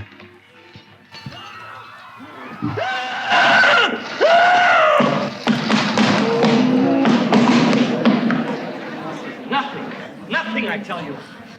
This is a movie trope, right? We've seen it from everything. What's the Adam Sandler basketball movie? Hustle? Hustle. It's like he's got this amazing basketball player playing amazing, misses one shot. And then all of a sudden the whole crowd's like, oh, we got to throw cabbage at this guy. He can't play with the bigs. He missed a shot. Yeah. And I think it's like, and that's fine for movies. They got to fit the story into an hour and a half, right? But I think what the movie is trying to say is that Gene Wilder's character is trying to fit this monster into like the local society. And there's there's cracks in the pavement. It can't all go according to plan because this is weird. Yeah. And it's like, I don't know. When I think about like, why is this scene so iconic and why is it so well known? Like I said, it's like coming in the shadows of like the most famous quote of the movie. And then it's like, then you go to a dance number on top of that, right? Like it's just so ludicrous and doesn't make any sense really. The most famous quote being what? Oh, my name is Frankenstein. Him screaming that right into like the dance number sequence. Like the movie's cooking at this point. It's like, oh, this is all the shit I remember from this movie. I literally thought the most famous line was "What knockers?" because of my dad. Yeah. Actually, should we pull that clip next? No, should we go deep? Go ahead. Whenever my dad hears or thinks of the song Putting on the Ritz, yeah, he changes the line to "Let me see your That's pretty funny. No, it's not. It's my dad. No, that's pretty and good. he likes the knockers joke. That Weird Al would be jealous. It's getting a little much for me. You know what I mean? A lot of dad in the sexuality of this movie for me. Wasn't there like a 90s remix of like Putting on the Ritz that was famous? Do you remember that? Like it like had a resurgence in like the 2000s, 90s time. I'm not sure. But want me to text my dad and see, or like what? Probably why not. are you trying to dig this up? I don't understand your motivation. His input on this one. But I will say, Josh, you like talk about the horniness of the movie. Inga says like, if there's only something I could do to comfort you after your creation has been now chained and locked up, what happens here? Well, Gene Wilder finally falls for his Swedish assistant. And part of your brain is like, man, why did it take so long for this connection to happen? And then all of a sudden you realize, oh, he has like a fiancée that hates him or something in a different part of the world. Yeah. And that's the main plot driver of this. It's like they finally do hook up. They're no more emotionally attached than they were before. And then the very next scene, his old fiancée shows up. She's here now. Yeah, it's like friendly reminder of this character you saw for 3 minutes at the start, like just in the nick of time when things are evolving in a different direction. You're like, oh yeah. It did kind of feel like an odd place in the movie to reintroduce all of this. Like you just got the sort of like point of no return, rock bottom kind of moment in the movie where like Frankenstein, the monster, has sort of gone crazy, been taken away, chained up, and that's like, all right, boom, real quick. Let's introduce this sort of love triangle aspect again. It's like, it really kind of came out of left field. I was expecting this maybe throughout the movie rather than like right as we're getting to sort of the point we all know where like, okay, the monster goes rogue or whatever. So I don't know, maybe caught me off guard a little bit, but also is a fun enough dynamic when you see Inga and Igor and Elizabeth and Frankenstein all outside the castle starting to kind of banter with each other. But yeah, I guess I see what you're saying too, Josh. I mean, it's not like it's sort of the inevitable outcome of the relationship we've seen between the two of them the whole movie. And then it just sort of spins it on its head when it reminds you of like the other character that is instrumental in his life, right? Igor locks in on Madeline Kahn right away. Like he thinks they're going to have a secret liaison of their own. I was hoping I was standing crazy. that. Yeah. That would have been fine with me. Yeah. Like he bites her fucking fur scarf. Like at one point, he says, "You take the blonde, I'll take the one in the turban." Dude, he suddenly gets so horny. It's crazy. You almost expect that he's a eunuch the rest of this movie, and all of a sudden it's like, nope, he's bonering. Totally. I really can't understate. Like, Young Frankenstein is an insanely horny movie. Like so much hornier than Blazing Saddles or like a lot of other. A lot of modern movies. It's just it wears its on its sleeve. Mm-hmm. Yeah. So Madeline Kahn's back in the picture. We have the love triangle. So Inga, this is where her like she has like no agency whatsoever comes into play again. She sleeps with him. And it doesn't really faze her that his fiancée is like in town.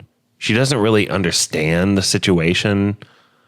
You get the feeling that she doesn't really care that they slept together the night before. I mean, it was fine for her, but it's not like she's more emotionally attached now. I just really don't understand. She's like a robot. She's a robot blonde woman in this movie. Yeah. And this is where that comes to a head. Earlier, there were some sexual jokes, but she had potential. And now it's like all the way through the movie. And it's like, oh, it's just a hollow blonde. What's her long-term plan? Just hang out in the lab with him? Like, dude, at the end, she's either married to Gene Wilder with Frankenstein's brain or Frankenstein with Gene Wilder's brain. Like, she doesn't even care which, I don't think. We'll get to that. I mean, there is this like weird juxtaposition of like they just banged and Madeline Kahn won't even let Gene Wilder sleep in the same bed. You know what I mean? Like he's got to go down the hall because it's not proper for them. So it's like, or even kiss her on the cheek because she just put on like blush. Well, it's like then this whole next part like becomes about sexual awakenings and like sexuality in a lot of ways. And like Film Dylan, I would toss this to Josh, but I know he would just deflect it to you. So what do you think about the Bride of Frankenstein kind of awakening here? Or just you just tell us what happens, but I'm curious of your thoughts as well. Yeah, so following escaping captivity, the creature comes back to the castle and finds Elizabeth there just hanging out after she's rejected the advances of Gene Wilder, takes her out to the woods. And I'm a little unclear how this seduction actually goes down, but basically they consummate their blooming love for one another here in the woods. And as she turns to singing in glorious joy when she sees what the creature's packing. I mean, it is sort of an odd turn. I mean, we mentioned the movie is really wearing like the horniness on its sleeve throughout, right? But this is where it's like, oh wow, we're actually going to be very transparent about this, like just right out in front of you. I don't know. I guess the like if you want to get to the narrative side of it, I do kind of wonder like where this motivation came from the creature. Like it's obviously a funny evolution for Elizabeth's character, but it kind of comes out of nowhere for the creature, right? Like where was this ever part of his character throughout the entire movie? I think right, just like you're downplaying a major aspect of this film, Dylan. He kidnaps this woman, takes her to a cave, takes her despite her own will. I wouldn't say, and then halfway through the acts, she's then realizes it's cool. And I don't think this is true. Crazy. Man, that's a bad message. I mean, people don't really talk about that. I don't know. I mean, I'm not here to say like I'm going to... Is this like the end of Mallrats all over again? Listen, I love Young Frankenstein. You're not going to make me say anything bad about it. It's fucking crazy. You're not going to say anything bad about that plot point? I mean, it's not like she says no. Sexual assault's cool as long as you're packing. I think she says, I'm engaged, but it's not like that. We never. And then she starts singing. It's not like she's saying, no, stop. She says just facts, but then immediately starts like distancing herself from Frederick. I know I'm splitting hairs. He kidnaps her and takes her to a second location. They smoke cigarettes. I don't know. Later, there's a heart. She's already like Stockholm syndromed by then. What have you seen Bride of Frankenstein, Dylan? The original? Yeah. Is it how would you say consensual between the brothers? Well, that's a good way to say it. That's not clear way. It's a wholly different concept in that. In that movie, the funny part about the movie Bride of Frankenstein is the Bride of Frankenstein doesn't show up until about the last 10 minutes of that movie. And what happens is like, so spoiler alert for anybody listening to this who might want to watch the original Bride of Frankenstein and is curious about it. Most of that movie is like this weird out and out comedy of like Frankenstein being mad at Dr. Frankenstein, and it culminates in him wanting a partner to be built for him, right? And so he basically forces his hand to do so.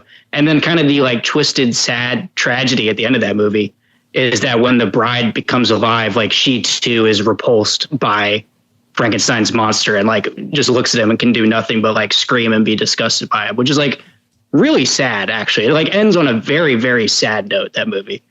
But no, there's never actually, like, for a movie called Bride of Frankenstein, there's not really any like dynamic or relationship. It's sort of just like a moment at the end of the movie that is this very twisted, sad resolution. And Frankenstein's monster basically like destroys all of them, like saying like even she recognizes that like I do not belong here.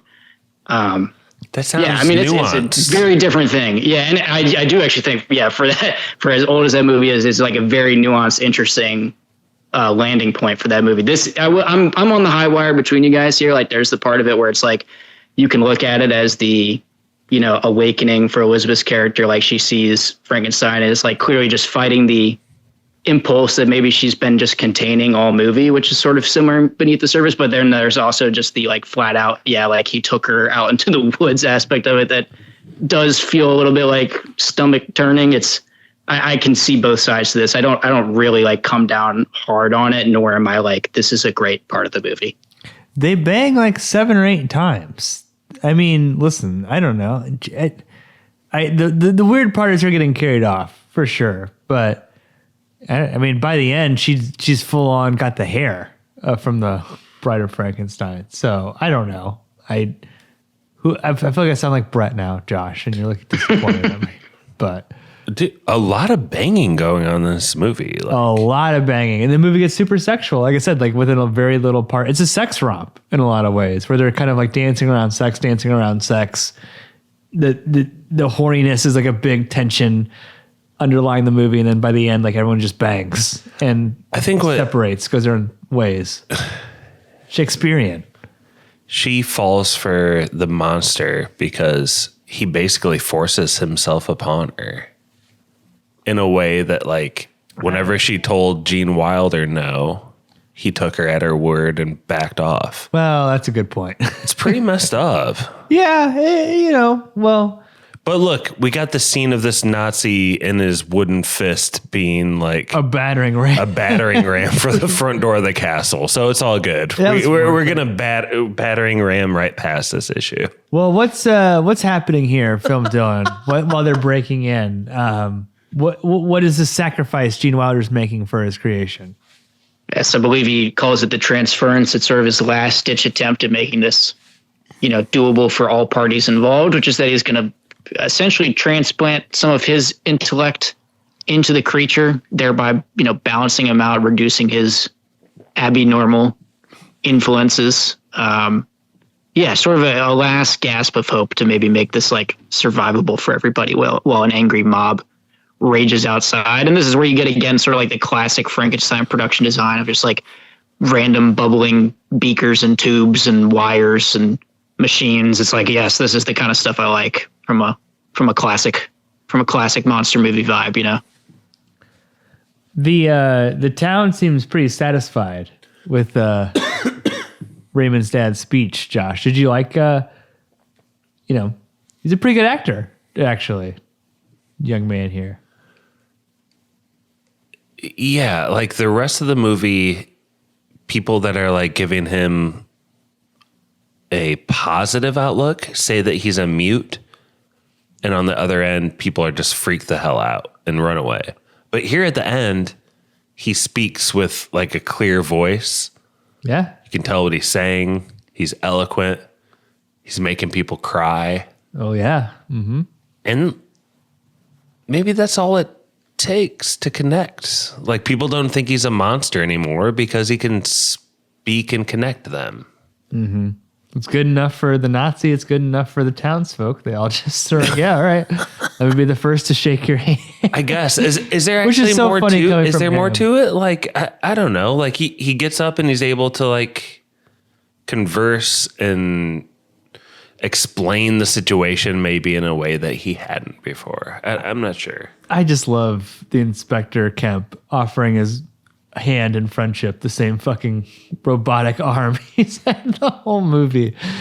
I don't know. I mean, again, like this movie is surprisingly sincere at times. And I feel like the speech is actually kind of sincere. And the monster says he's only ever wanted to spread love.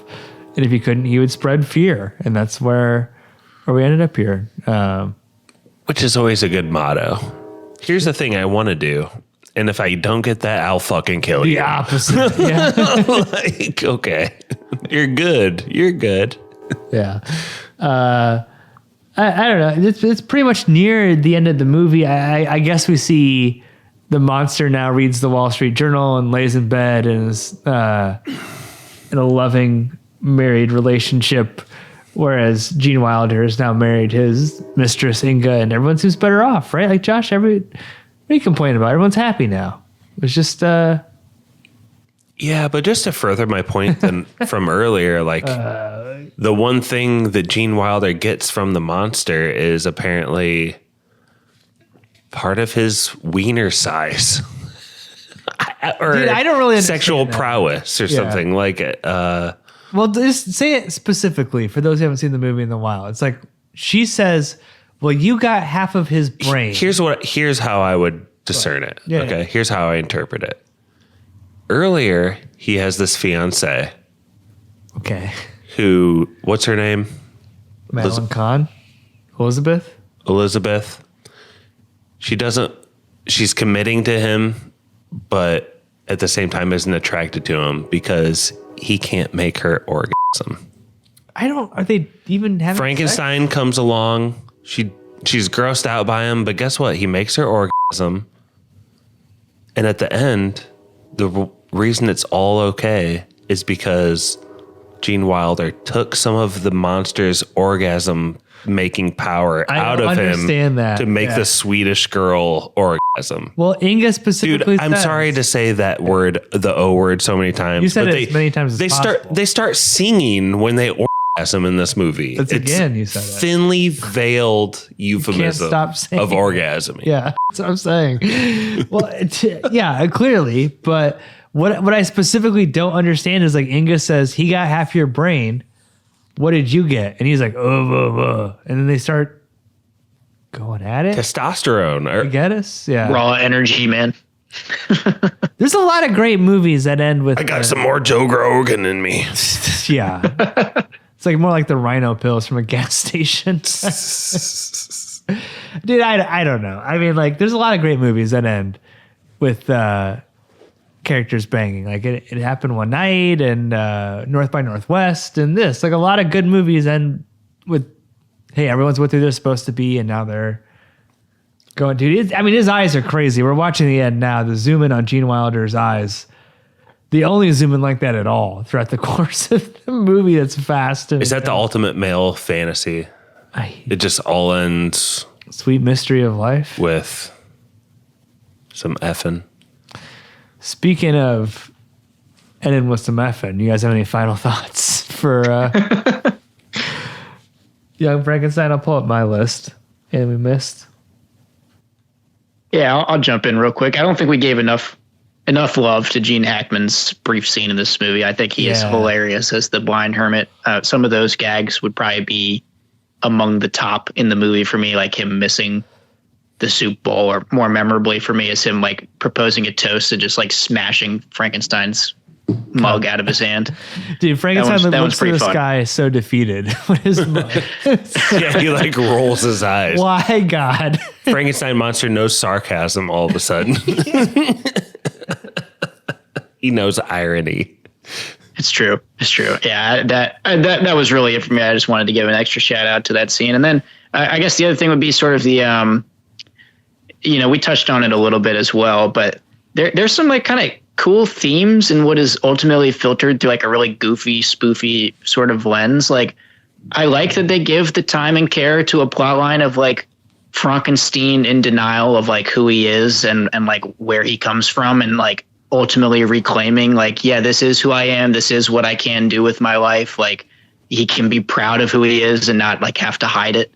None of that withstanding if we're looking at it from the Nazi angle, but from the just like, good side of your family heritage or whatever it might be angle. I thought that's a cool theme to deal with, or maybe just like the very classic one we mentioned, it's in a million things, of like the turning something into a commercial spectacle without considering the repercussions, like, dates way back to the original monster movies of King Kong and stuff like that.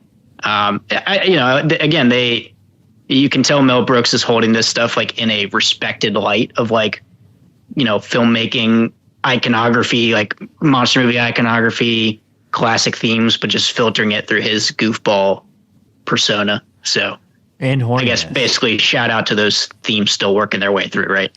Yeah. And like his horniness shines through too. And lest we forget. Yeah. I like that Gene Wilder says, "You mother grabbing bastard," for when he knees that old guy in the stomach. Apparently that old guy was like a casting director, just somehow got in this movie. I thought that was pretty cool. I think that's actually all. That's a pretty brutal experiment. It's ridiculous. On an old man, like knee him in the groin or the stomach or whatever, or balls. Like it's bad. Well, and he like introduces him like he's a magician. Like, I've never met this man before. He has no idea what I'm about to do to him, and it's presumably like a medical. Pick a card, any card. Slam, kick you in the balls. Like that's the joke. You could have just like suddenly tossed an object to him, and that's like your involuntary motion. Like, oh, catch, Instead, it's like, I'm going to assault you in front of this group of students.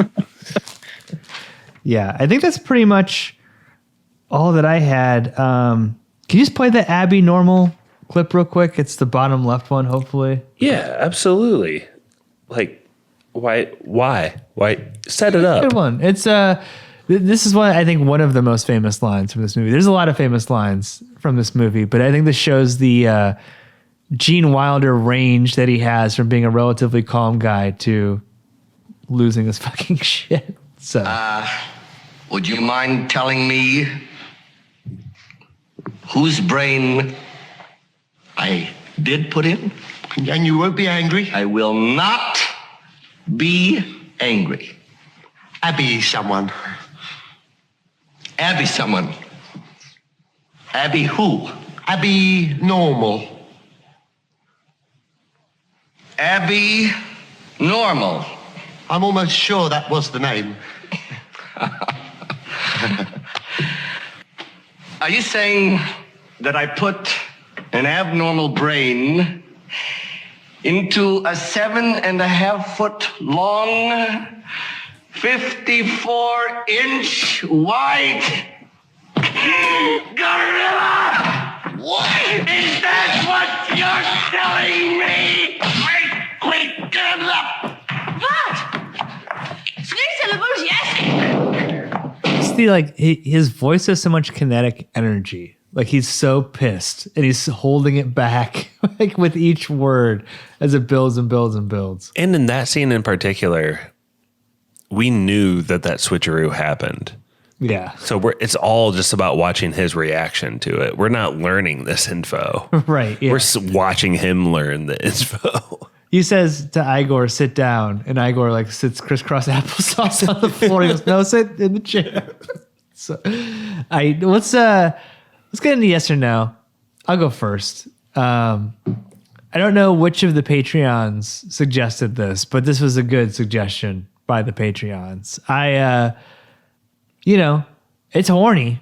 I really can't like stress that enough. It's like a sex romp of a movie, but also like a spoof of like classic monster movies too. So probably the best Gene Wilder performance. It's this or Willy Wonka, I think. He's great in everything. If you're like a Gene Wilder completionist, this is definitely one to see. I saw it like at the perfect time of 12 to appreciate Teri Garr. I can't say a bad thing about this movie. I'm almost like too brainwashed by loving it. Growing up in a family that like adored this movie, that quoted it all the time. It's always going to be a hard yes for me. Josh, what about you though? Yeah, this is Josh from Goshen here. I think this is a soft no for me, Pat. What?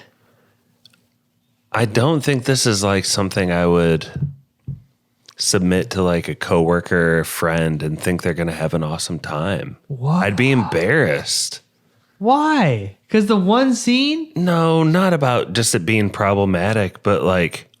When you're blue? I think there's this part deep inside of me that's like, my dad introduced me to the horny jokes and humor in this movie. The knockers.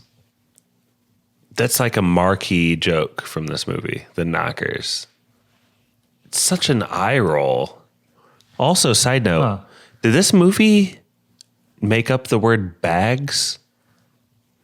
When did they say that? Dude, later in the movie, Gene Wilder is like, all right, what should we do with the bags, Igor? And Igor's like, well, you take the blonde, I'll take the one with the turban. That's true, I guess. Yeah, maybe. So women are bags to you? No, it's the it's the PC way of No. So that stuff, I don't want my dad telling me which women are hot. That's not good. I think you get some personal hang-ups with this movie. Listen, Silver Bullet, we just covered that. Banger. I would recommend that to someone. I think they'd have fun with the movie. I just think this one's kind of slow moving. It's a little sleepy. I will say there's this one joke where they're showing all these skulls and it's like 5 years dead and it's like a dry bone skull. 2.5 years dead and it's like a skull with like some meat attached. And then it's like 6 months dead. And it's like, oh boy, what are they building to? And it's like freshly dead. And it's just like Igor hiding there as a practical joke. Yeah. That's a banger. It's a good one. There's some things that slap in this movie that I'll love for myself personally. But I just wouldn't recommend it. So I think it's a soft no. Igor always looks so happy and excited. I love him. He is the audience. We're all fucked up, just like Igor. I didn't even mention it. Like I don't even know what side my hump is on. That's how messed up I am. The opening shot where like spins around the coffin, it's like super reverent and slow, and then it's like this like Muppet looking of a dead guy that's in there. It's crazy. Film Dylan, though, we have one yes, one no. Where will young Frankenstein go down? No pressure. Young Dylan, where will young Frankenstein be? Be true to yourself. I will be true to myself. I will be breaking the tie towards Pappy's favor here. Yeah. It's a yes for me. It's not the world's hardest yes. It's not a soft yes. It's somewhere between a soft yes and a standard yes, I guess I would say for me. I mentioned before, Mel Brooks' brand of comedy doesn't always work for me. I really don't find myself laughing that much during some of his movies. And frankly, even in this one, there was probably some long stretches where I was smirking more so than I was laughing, right? I've found a lot of these jokes funnier kind of sitting here thinking about them and talking about them with you guys. But where this movie excels that maybe the other ones don't is just like the overall aesthetic and vibe are so cozy and so nostalgic. It absolutely nailed the casting. Like everybody is placed perfectly in this movie. Could I use like way more Igor and way more Inga? Yes, I would love to have like a couple more dedicated scenes to how scene stealing they can be. But I don't know, for all of the issues I might have with some of the empty space in some of the Mel Brooks movies, and maybe it is here a little bit too, there's just enough on the jokes that really work for me side and the overall just kind of mood this movie sets and tells a pretty fun story that is, kind of rhyming with the original Frankenstein and those classic monster movies, but also poking fun at them in like a very respectable way. It all just comes together pretty well. Is it going to be like an annual rewatch for me this time of year? Probably not, but anytime that I would toss it on, I feel like I'll be filled with that same sort of warm, cozy, it's October kind of atmosphere. So it's a thumbs up. It's a yes for me. But I can see where you're coming from on some of your points, and some of your points I even agree with, Josh, but there's just enough to sway me the other way. I can't wait to show this movie to my daughters and be like, oh, check out this knockers scene coming up soon. Y'all gonna love it. Well, probably not. Is recommendability like is that typically a big part of your yes or no, Josh? Because I can think of a lot of movies that I would give a hard yes that I know certain people I would never in a million years tell them to watch it, right? You don't want to watch this, yeah. I think the movie first has an opportunity to appeal to me personally. I have to think about like, is there anyone I can recommend this to? And so for some of those weird movies, like a weird sci-fi movie like Pi, yeah, there's some like, I know some other messed up people that would like some stuff like that. It's like, which of my friends would like to be like bored with some outdated sex jokes for an hour and 45. Well, this is the last thing I'll say about the movie. I think where you're coming from is valid because it kind of reminds me of like Jumanji, where I gave that movie a no, but I get that people are so attached to Robin Williams that they kind of are blinded and like remember it way more fondly. Like people adore this movie, but I think a big part of it is like it might be the best Gene Wilder performance. Like it's this or it's one of them, and he's like one of the most beloved actors. People love Gene Wilder. We should do Wonka at some point, but can't believe we haven't. Gotta get Film Dylan back for Wonka if we do that. I kind of want one of my favorite movies. Genuinely, it should be done on spoilers. What I really want to do, Film Dylan, and maybe you should come on for all three of those. Would be like the Willy Wonka deep dive. Do all three. Back to back. Just to correct me if I'm wrong. I feel like Stevie had this idea once, and me and you both shot him down. But he wanted to like host a movie where, like Wonka, he would start killing off the people that were like on the tour. Oh, and if yeah, like during the podcast. And if you died, you just had to sign off Skype. Yeah. Oh my. It's awesome. Like your bird could fall and you just die down the chocolate river and you're done. Dude, that's kind of a great concept. No. It's a nightmare. Listen, what we're on right now, this theme is spooky spoilers. As is tradition, I don't think there's anything on the line because I think we got to do one more next, and it'll probably come out after October. Just a bit. Yeah. Tiny bit. But I wanted to do one more trivia. What will be on the line is a hot take at the end of the episode, and in the ultimate honor of getting to say the magical phrase, which grants you good luck and prosperity and fertility for life. Take it away, spoiler man. Nice. This is the closest. Does it give you the... Yeah. You do have to sacrifice half of your brain. No, but that's no problem at all. As anyone who's a regular listener can attest to. So this is the closest to, finish it up here, words in the novel Frankenstein, the year it was published, and the number of Frankenstein feature films, according to my own personal research. Add those all together. So, words in the novel Frankenstein, plus year it was published, plus number of Frankenstein films. Oh, man. What? Good Lord. Just do one at a time. If you need help adding them, Who's first? I can walk you through it. Film Dylan, we'll have you go first. Okay. Oh, man. All right. I'm going to start with films. Okay. I don't really know. So should I talk out my logic here? This gives Josh some help potentially, but I could also be horribly wrong. That's fine. Honestly, I'm going to say it's not helpful at all because I really have no idea for all three of these. Talk through it. I love it. You need to walk me and the audience through this, frankly. For films, there's the original Frankenstein, there's Bride, I feel like there's a slew of really weird random sequels after that. You've got Mary Shelley, you've got Guillermo del Toro on the horizon. Can't wait for that. That might be fun. Yeah. Oh man. All right. So I'm going to say that there's 20 movies, Frankenstein adjacent movies. For year of the book, I know the movie was like 1931, but I feel like it's been around since the late 1800s. Am I totally off base with that? I'm going to say 1885 for the year of the book. I was going to say 95. Hold on. You're 95. Right. All right. You're right in hey. there. And then words in the book. Ooh, okay. Hold on. So 1885. I'm jotting these down. It's a bit of a shorter book. I'm helping you out. It really is. It's okay. This is a team effort because we don't want to be embarrassed. Dude, if you could get it on the nose, we'd all be proud. That'd be sick. I'd like us to just both be in the ballpark, and not be embarrassed out here. I appreciate you talking through it. This is good. 100%.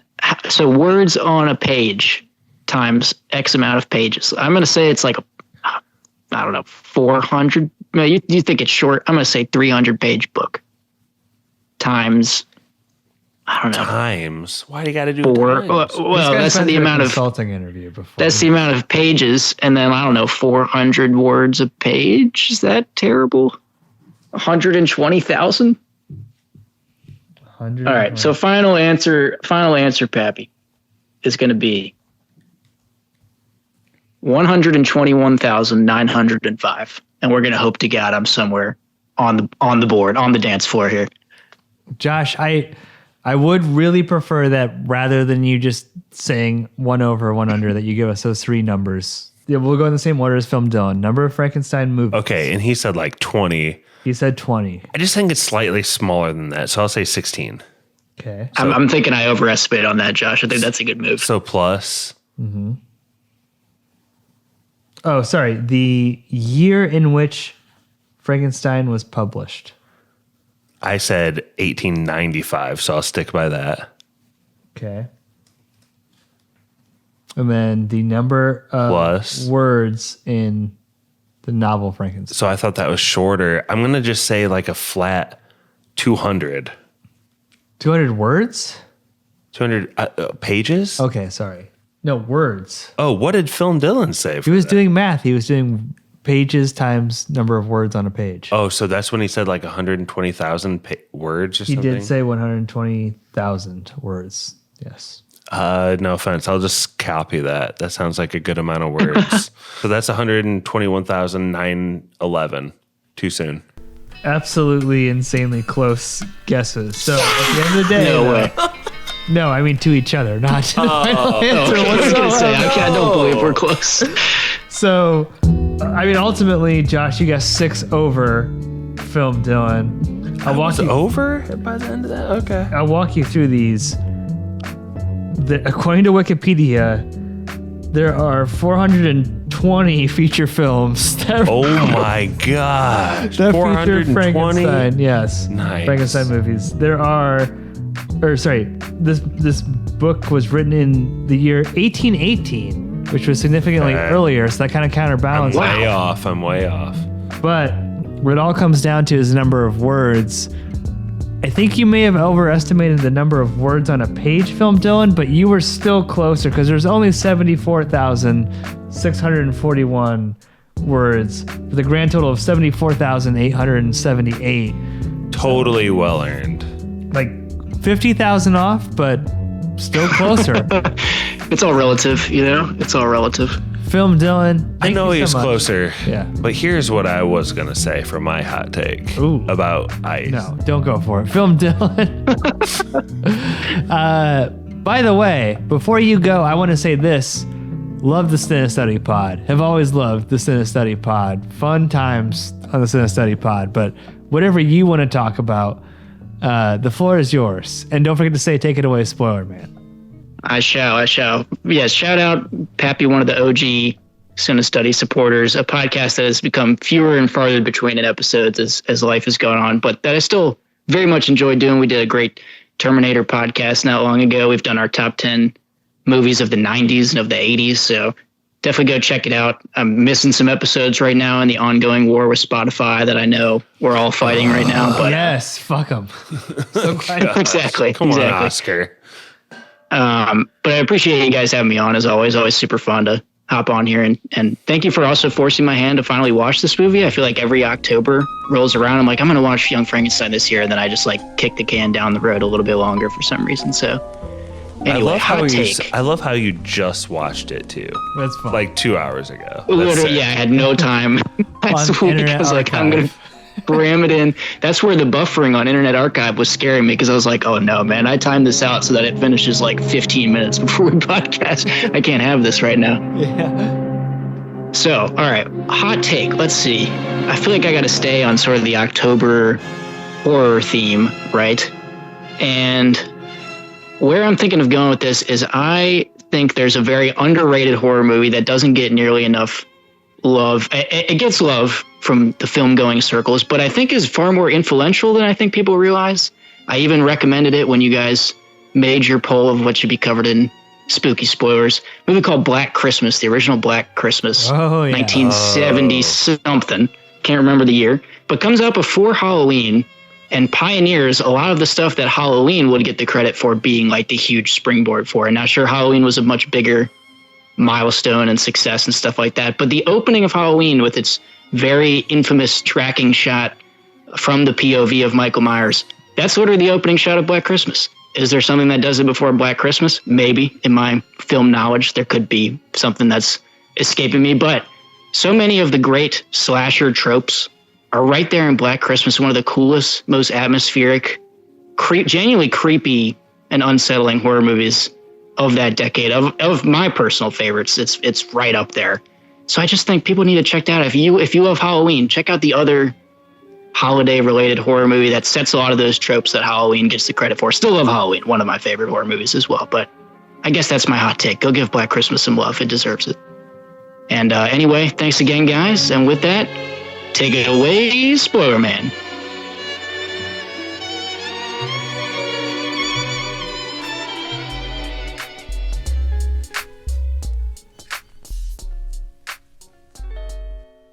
Special thank you to our patrons: Matt Troll, Brother Brian, Nephew Quinn, The Meg, The Wall, Nurse Stacy, Barky 420, PK, Spencer, Gay, Swole, Cheese, Zom, Sebastian, Dr. Law, Stone Cold Austin, Best Friend Drew, Shatty Daddy, Jimmy the Cricket, Optimus E, the Ayatollah of Rock and Rolla, Derbs, Teddy Ruxpin, Druid King. Please check us out on patreon.com/spoilerspodcast. Be sure to check out Corey's podcast, Big Dumb Movie. Dylan, are you near Waynesboro at all? Waynesboro, it's probably not that far away. Let me see. Let me look on a little map. west. I know the name. Well, there's the South River Monster. Oh, it's a cryptozoological creature that is reportedly some sort of like scaly aquatic creature. Well, I was at UVA in Charlottesville. It's very close to Waynesboro, so I should have wandered over there and checked it out while I was there. I'm going to do some research on that. Wait, what did you say the name is? South River Monster. South River Monster. Type in. I'm going to have to look into that. That sounds kind of sick. It's pretty crazy. I swear, like every third of a state has some sort of weird geological, cryptological, zoological, stupid thing like that. Yeah, when you were mentioning that earlier, it did instantly make me go like I should dig into what we have, because I'm sure there's something. There is a very famous like Richmond ghost tour because it was like the old capital of the South and everything, but like I don't know, that's not as exciting as like a nice cryptozoological bee. You're in a pretty just old part of the country. Either way you slice it. So it is very true. A lot of history. Yeah. Pappy just took a gigantic pee. I think he wants to at least say goodbye to you before we sign off. He can take his time. I get it. I've been there. Thanks for coming on, Phil Dillon. That was fun. Yeah, thanks for having me. That was really fun. Again, I'm glad I finally got to see this movie after putting it off so long. I'm also glad I like really liked it, because I didn't want to come in here and have it be like how I felt about Blazing Saddles, which I didn't really like that much. I was like, I'm glad I can come in positive to something. Yeah, dude, I'm running off like 35 straight yeses. I needed a no. gotta mix it up sometimes. Anyway, good talking to you, Phil Dillon. Thanks for coming on. Yeah, thank you. Yep. See ya. See you guys. Bye. That was spoilers. Was spoilers. Was spoilers. Was spoilers. Was spoilers. Was spoilers. Was spoilers. Was spoilers.